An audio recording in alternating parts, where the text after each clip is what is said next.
Marcos, capítulo 9. Dizia-lhes também: em verdade vos digo que, dos que aqui estão, alguns aqui não provarão a morte sem que vejam chegado o reino de Deus com poder. E 6 dias depois Jesus tomou consigo a Pedro, a Tiago, e a João, e os levou sós, em particular, a um alto monte, e transfigurou-se diante deles. E as suas vestes tornaram-se resplandecentes, extremamente brancas como a neve, tais como nenhum lavadeiro sobre a terra as poderia branquear. E apareceu-lhes Elias, com Moisés, e falavam com Jesus. E Pedro, tomando a palavra, disse a Jesus: Mestre, é bom que estejamos aqui e façamos 3 cabanas, uma para ti, outra para Moisés, e outra para Elias. Pois não sabia o que dizia, porque estavam assombrados. E desceu uma nuvem que os cobriu com a sua sombra, e saiu da nuvem uma voz que dizia: Este é o meu filho amado, a ele ouvi. E, tendo olhado em redor, ninguém mais viram, senão só Jesus com eles. E, descendo eles do monte, ordenou-lhes que a ninguém contassem o que tinham visto, até que o Filho do Homem ressuscitasse dentre os mortos. E eles retiveram o caso entre si, perguntando uns aos outros que seria aquilo, ressuscitar dentre os mortos.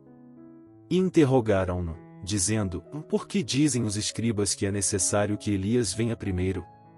E, respondendo ele, disse-lhes: Em verdade Elias virá primeiro, e todas as coisas restaurará, e, como está escrito do Filho do Homem, que ele deva padecer muito e ser aviltado.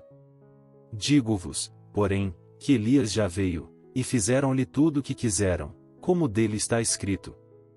E, quando se aproximou dos discípulos, viu ao redor deles grande multidão, e alguns escribas que disputavam com eles. E logo toda a multidão, vendo-o, ficou espantada e, correndo para ele, o saudaram. E perguntou aos escribas: Que é que discutis com eles? E um da multidão, respondendo, disse: Mestre, trouxe-te o meu filho, que tem um espírito mudo. E este, onde quer que o apanhe, despedaça-o, e ele espuma, e rende os dentes, e vai definhando. E eu disse aos teus discípulos que o expulsassem, e não puderam. E ele, respondendo-lhes, disse: Ó geração incrédula! Até quando estarei convosco? Até quando vos sofrerei ainda? Trazei-mo. E trouxeram-lhe, e quando ele o viu, logo o espírito agitou com violência, e, caindo endemoninhado por terra, revolvia-se, escumando. E perguntou ao pai dele: Quanto tempo há que lhe sucede isto? E ele disse-lhe: Desde a infância. E muitas vezes o tem lançado no fogo, e na água, para o destruir, mas, se tu podes fazer alguma coisa, tem compaixão de nós, e ajuda-nos. E Jesus disse-lhe: Se tu podes crer, tudo é possível ao que crê. E logo o pai do menino, clamando, com lágrimas, disse: Eu creio, Senhor. Ajuda a minha incredulidade. E Jesus, vendo que a multidão concorria, repreendeu o espírito imundo, dizendo-lhe: Espírito mudo e surdo, eu te ordeno, sai dele, e não entres mais nele. E ele, clamando, e agitando com violência, saiu, e ficou o menino como morto, de tal maneira que muitos diziam que estava morto. Mas Jesus, tomando pela mão, o ergueu, e ele se levantou. E, quando entrou em casa, os seus discípulos lhe perguntaram à parte: Por que o não podemos nós expulsar? E disse-lhes: Esta casta não pode sair com coisa alguma, a não ser com oração e jejum. E, tendo partido dali, caminharam pela Galileia, e não queria que alguém o soubesse. Porque ensinava os seus discípulos, e lhes dizia: O Filho do Homem será entregue nas mãos dos homens, e matá-lo, e, morto ele, ressuscitará ao 3º dia.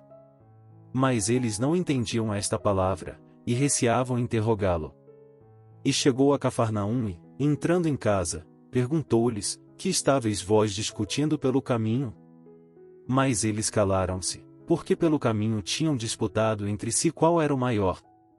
E ele, assentando-se, chamou os 12, e disse-lhes: Se alguém quiser ser o primeiro, será o derradeiro de todos e o servo de todos.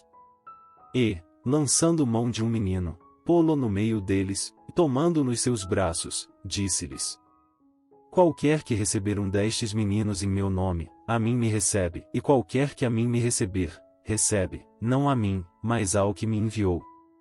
E João lhe respondeu, dizendo, e mestre, vimos um que em teu nome expulsava demônios, o qual não nos segue, e nós lhe proibimos, porque não nos segue. Jesus, porém, disse, não lhe proibais, porque ninguém há que faça milagre em meu nome e possa logo falar mal de mim. Porque quem não é contra nós, é por nós.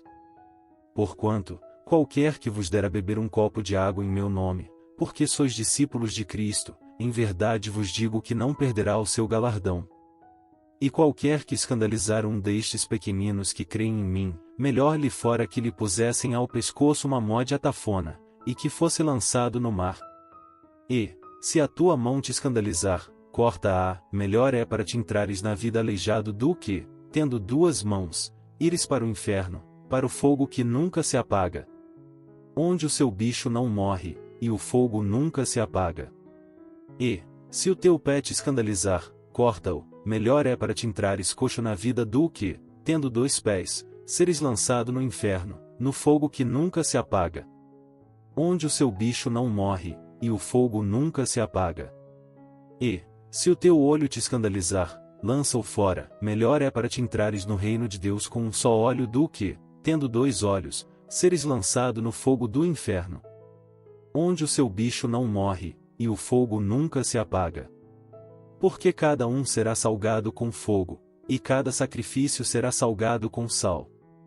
Bom é o sal, mas, se o sal se tornar insípido, com que o temperareis? Tende sal em vós mesmos, e paz uns com os outros,